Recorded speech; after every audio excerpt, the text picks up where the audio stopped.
circle of reasons. Before we measure the world, we measure what moved inside us.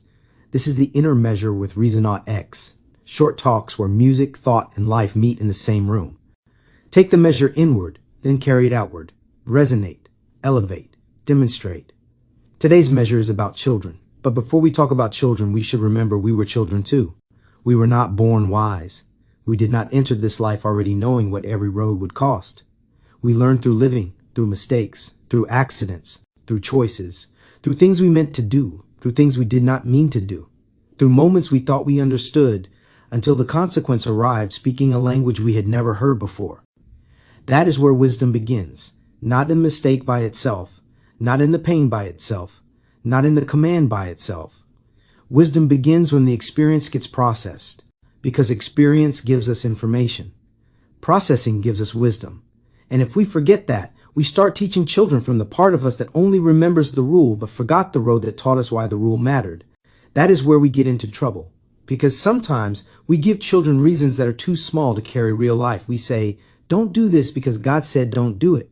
And maybe that sounds strong. Maybe that sounds holy. Maybe that sounds like enough. But is it enough to help a child understand themselves? Is it enough to help them understand their body, their value, their timing, their future, their responsibility, their season? Or did we just hand them a command without giving them a compass? This is not about disrespecting God. This is not about disrespecting faith. This is not about acting like belief does not matter. This is about being honest with the way we use belief. Because faith should not be used as a shortcut around the life lesson. Faith should deepen the explanation. Faith should not replace wisdom. Faith should help us enter it.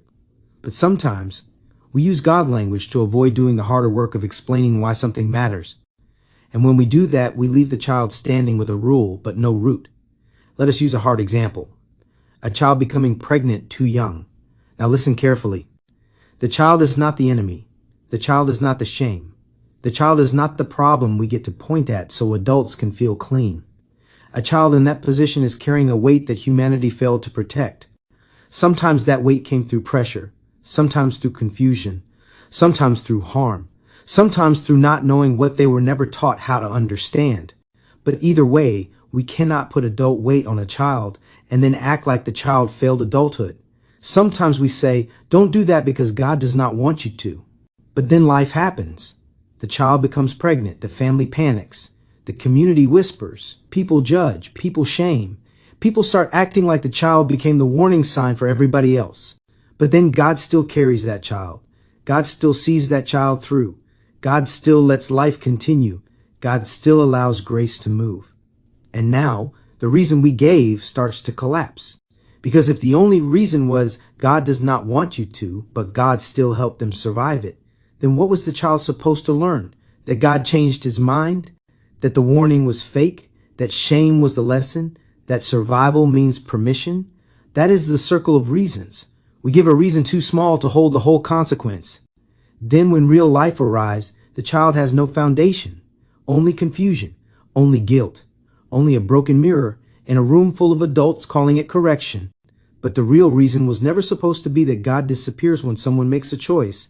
The real reason is that life has weight, responsibility has weight, timing has weight, a child's development has weight. A child's mind, body, heart, and identity are still forming. And when adult responsibility lands too early, it does not just create a baby. It can interrupt childhood. It can interrupt learning. It can interrupt self-discovery.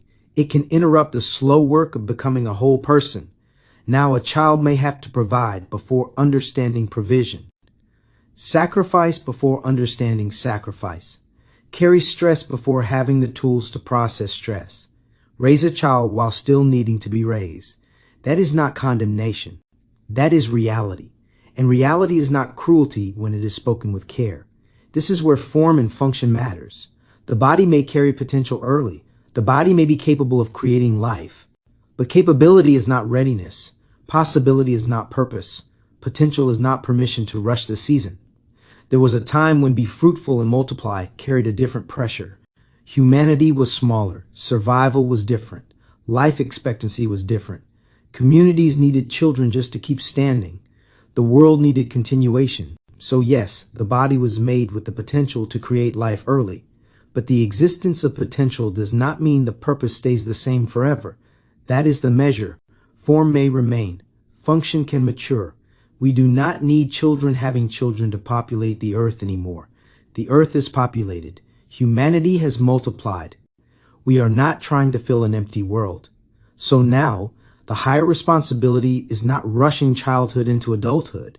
The higher responsibility is protecting childhood long enough for the child to become a whole person. That is not weakness. That is not rebellion. That is not against fruitfulness. That may be the mature form of fruitfulness. Because fruitfulness is not just more bodies on the earth. Fruitfulness is better life on the earth, better understanding, better care, better preparation, better people being raised with enough self-value to know what they are carrying before they are asked to carry someone else. We have to stop confusing what can happen with what should be asked of a child. A seed can grow in a crack in the sidewalk. That does not mean the sidewalk was the garden. A child may carry life. That does not mean childhood was finished. A young person may survive what happened. That does not mean we prepared them well. Survival is not the same as wisdom. Being brought through something is not the same as being ready for it. And a miracle after damage is not the same as guidance before the decision. This is why shame fails. Shame does not teach wisdom. Shame interrupts processing. Shame makes the child hide from the very experience they need to understand. And when we shame a child, we do not just correct behavior. We break confidence.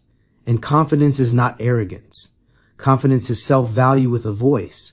Confidence is the child being able to say, I matter enough to protect my future. I matter enough to choose carefully. I matter enough to wait until I understand what this choice carries. I matter enough not to hand my life over before I know who I am. That is confidence. That is self-value in motion. But when we make everything about breaking God's commandment, and we never teach the deeper reason, we may think we are giving direction. What we may really be doing is taking the steering wheel. Now the child is not learning themselves. They are learning guilt. They are learning fear. They are learning how to crawl back after feeling wrong. And then we wonder why they cannot stand. But what happens when that child grows up and stops believing the same way we taught them to believe? What happens when the fear no longer works? What happens when the only thing holding their choices together was shame? If they never found themselves, then they do not just lose belief in God. They lose belief in themselves. They do not know how to choose. They do not know how to stand. They do not know what road belongs to them. And there are billions of roads out here. Billions. But if you do not know yourself, every road can look possible, and none of them feel like home. You might be walking the purple road, and not even like purple. You might be following a rule you never understood. You might be carrying shame that was never wisdom. You might be trying to get back to God while never learning how to stand inside yourself. That is why self-knowledge matters. That old teaching still whispers, know yourself. Because if you do not know yourself, you cannot know your road, you cannot know your season, you cannot know what belongs to you and what was only handed to you by fear, pressure, shame, or survival. Before a child can protect their future, they need to know they have one.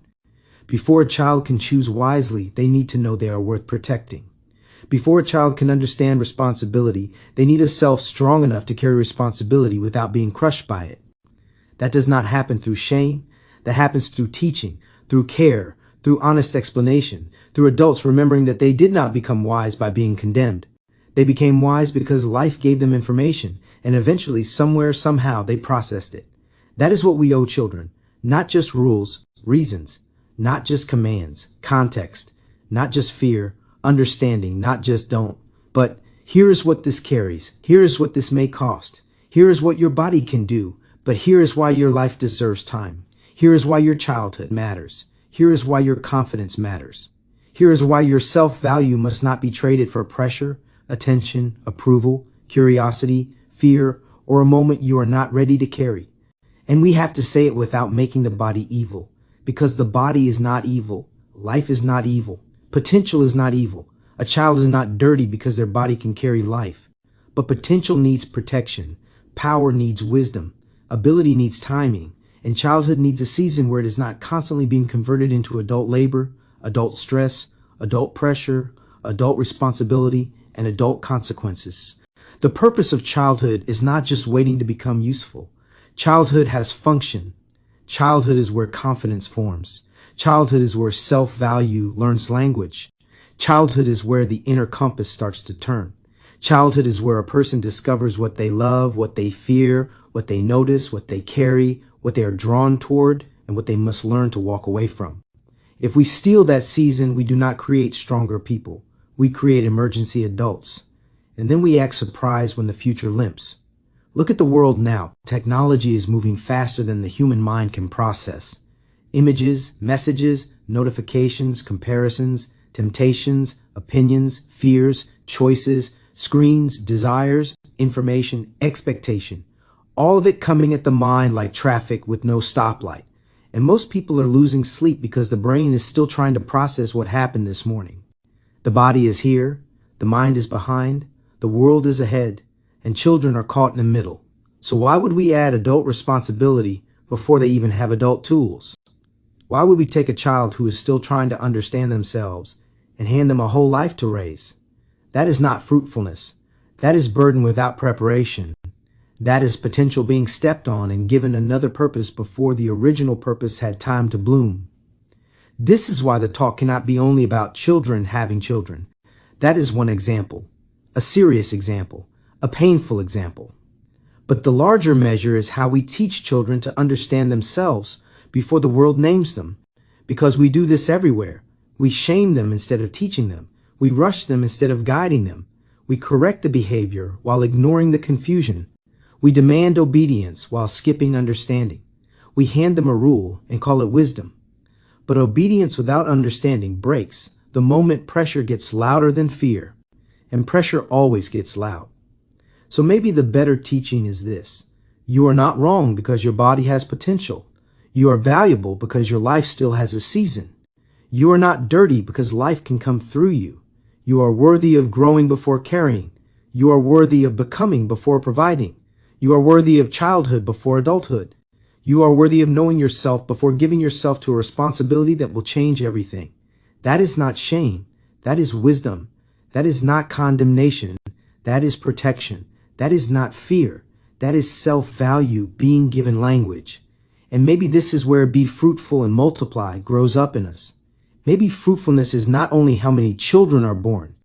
Maybe fruitfulness is also how well children are protected, how deeply they are taught, how patiently they are raised, how much room they are given to know themselves before the world starts naming them. Because life is not only born, life is developed. And if we want better life on the earth, we have to stop breaking the child while claiming we are saving them.